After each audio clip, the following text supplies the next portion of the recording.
National governments play a very important role in making sure that they utilize all available channels to mobilize revenue for development and not least for the SDGs.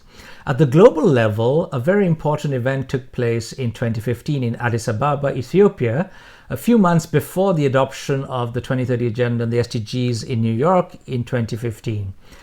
And this was important because in Addis, the so-called Addis Ababa Action Agenda of the Third International Conference on Financing for Development was adopted.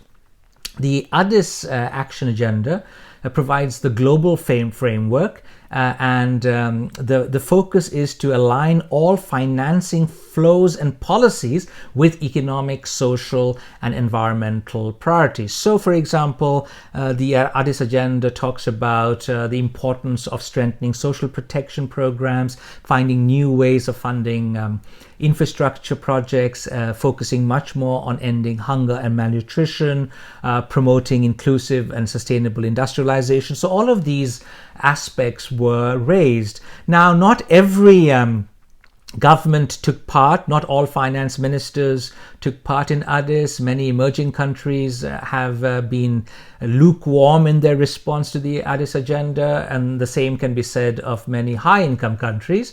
But what is particularly interesting in terms of financing for sustainable development are the 6 set of priority areas that the Addis Action Plan identified, so-called 6 action areas. The first relates to domestic public resources.